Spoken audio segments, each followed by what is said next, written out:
Hey, how are you today? This is Josh Patrick, and you're at the 50/50 Accelerator podcast.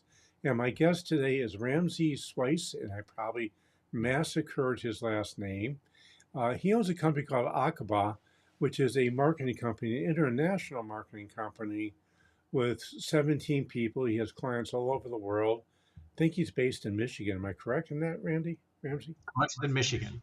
In Michigan. So he has some local clients, some international clients, but he also has 17 people that work with him. So I'm kind of curious, Ramsey, what was the biggest challenge you had, or a challenge? That's going to be the biggest one, a significant challenge that you had when you were going from 1 to 17 people. Well, early on in my career at Aqua Digital, I think the greatest challenge was finding talent that suited our requirements.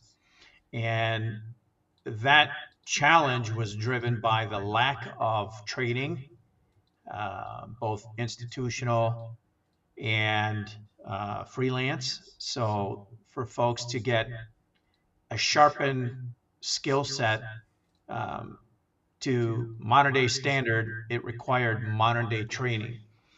So I experienced this firsthand teaching at Oakland University, advanced internet marketing and undergrad studies. And the books that they provided were very, for example, it was in pounds, so it was in British currency, British English, and it was very dated.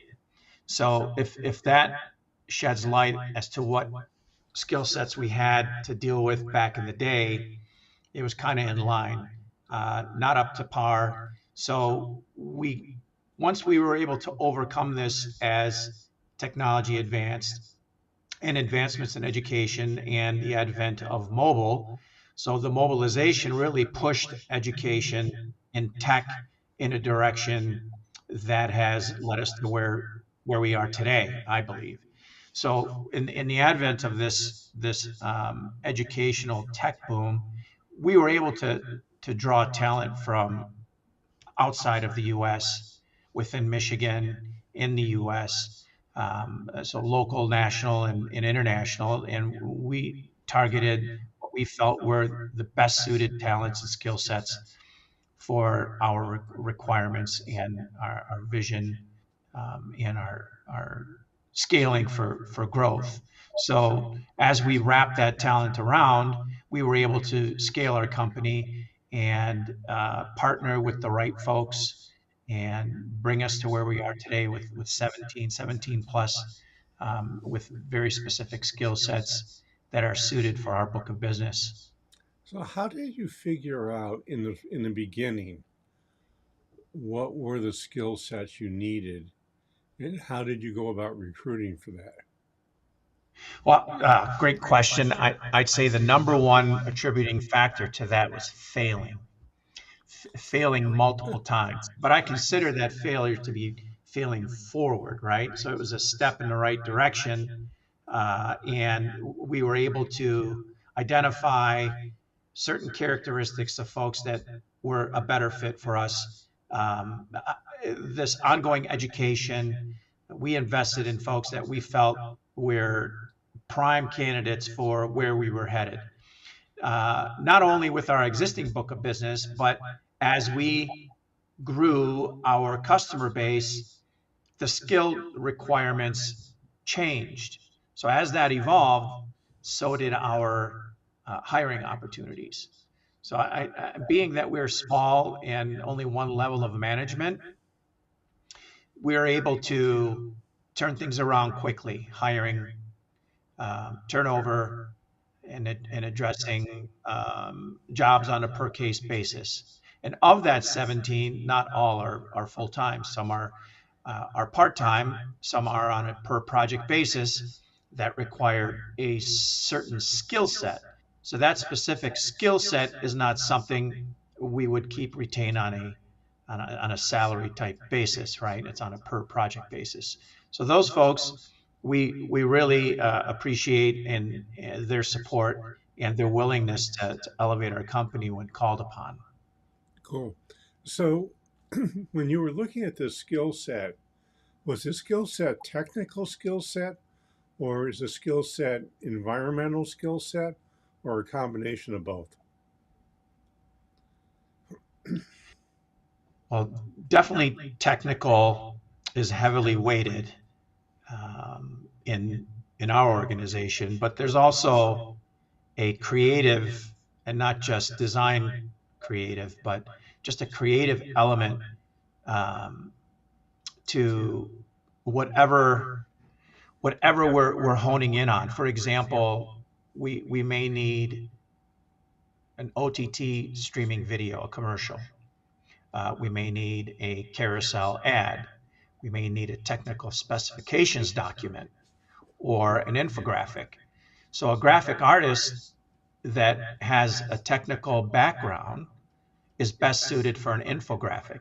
That graphic artist, that technical artist, is not best equipped to support the requirements of a streaming video. So I say it's a hybrid approach. Yeah, it seems to me that when we hire, we look for technical skills as a screening factor, but not a hiring factor. Yeah. And what I mean by that is that if you need a certain type of video editor, well, obviously you can't hire anybody that doesn't have that particular skill set as a video editor. So I'm just using that as a first um, level of analysis to see if that person should be in my company from a technical side of point.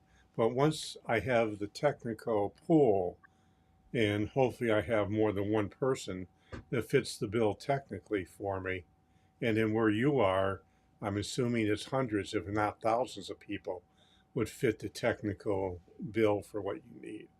And then it would become, for me, would become what we call the fit factor, which are, Mhm. do they fit in with the values that the company has? Because what I'm always concerned about, and this happens more often with sales folks than it does with frontline workers, is that it's possible to get a brilliant jerk. Yeah. Yeah. And you know what a brilliant jerk is just by what I just said, is that it's somebody who is brilliant at a particular craft or skill, but they're impossible to work with. Have you ever had one of those in your company? Yes.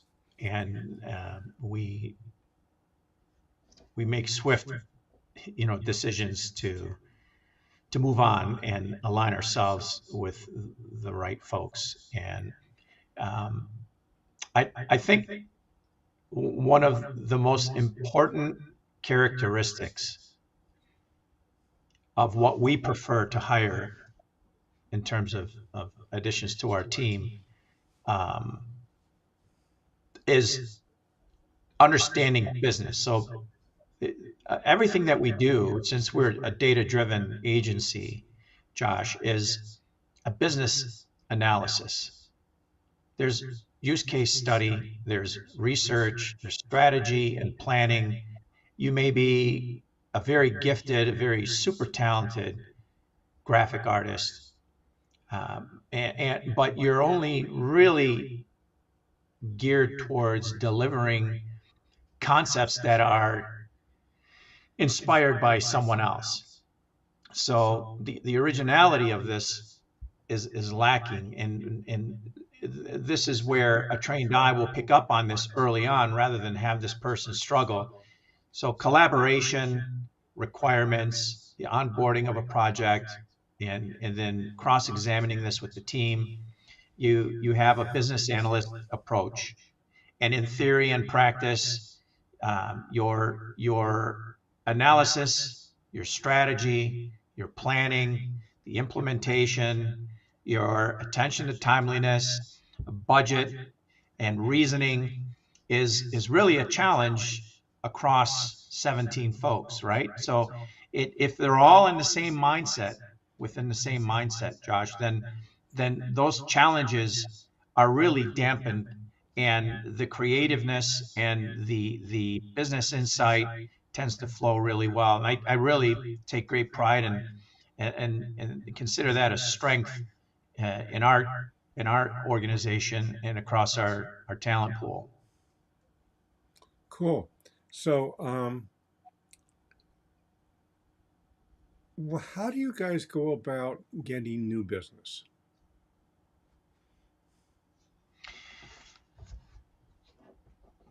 Diligence, patience, creativity, positioning, and in terms of a campaign, we perform an extensive amount of research and targeting through email outreach.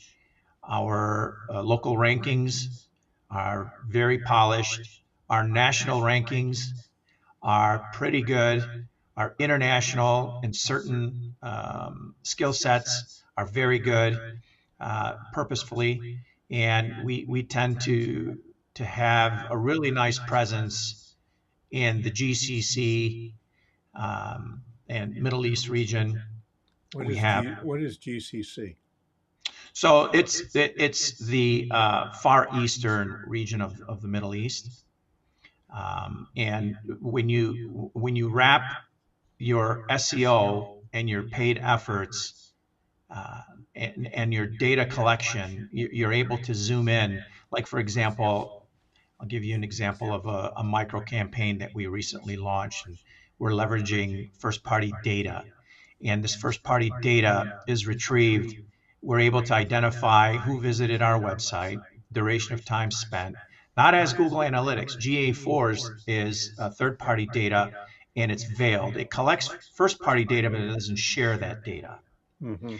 What we're able to do is derive with a plan to automatically reach out to this person or interact with them, and in hopes of getting longevity in that relationship or that micro moment and pushing them further down the funnel.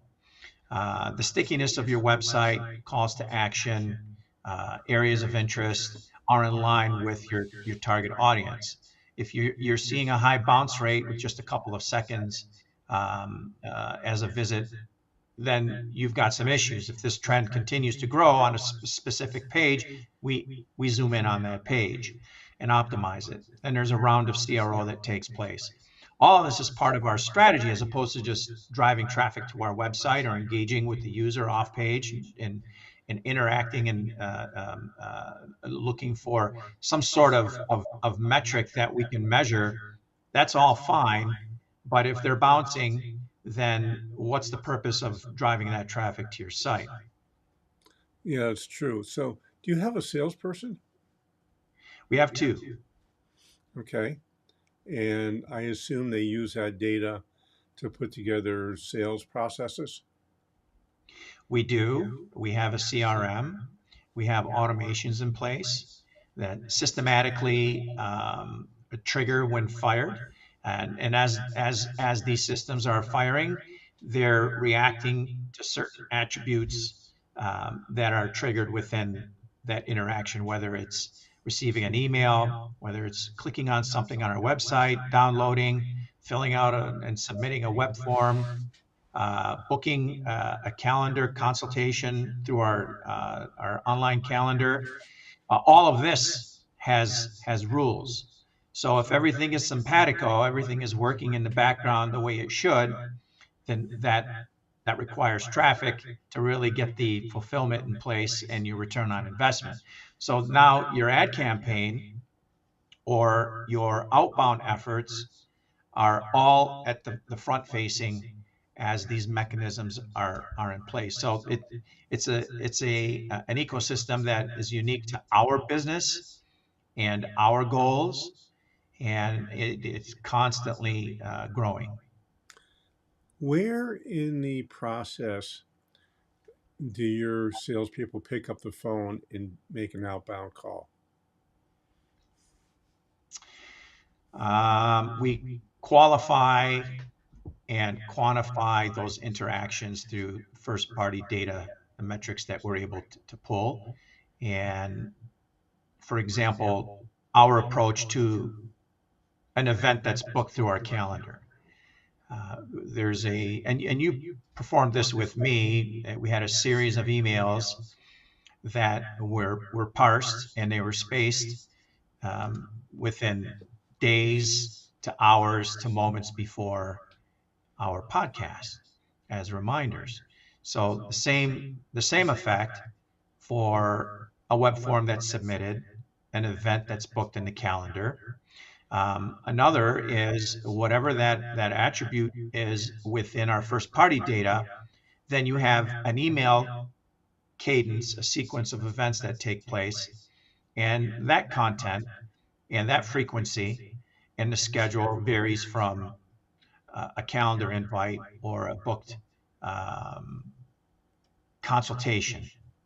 So what is a first party? What was the term used? First party something or other? First party data. Yeah, what is first party data? So that's a collection. We have a pixel on our website. It collects data. Anyone that visits our website, good, bad, or indifferent, Mm-hmm. uh, and then it cross references that data from other data sources such as Zoom Info, LinkedIn, and others of the sorts. And when it cross references that data, we're able to extract email, phone numbers, their business, their title, their role, the size of their company. It all varies depending on the requirements for our clients. So that data is then fed to a CRM, and that CRM is then instructed to send out a sequence of emails. So that cadence is personalized based on the area of interest, what page they land on, duration of time, whatever those key factors are to trigger that email cadence. Cool. So I'm going to switch gears a bit, like a lot, because I do this all the time. Um, what's the problem that your company solves for your clients? I think the number one problem or inefficiency is strategy and planning. Um, I attribute that to just being a business owner, and as a business owner, it's the shoemaker's kids, right? We're busy cobbling shoes for the entire village, but our kids are running around shoeless because we're just so busy. So it's always at No, the no, I'm expense. asking you, what's the problem that you solve for your customers? Not It's the strategy and planning. okay. Um,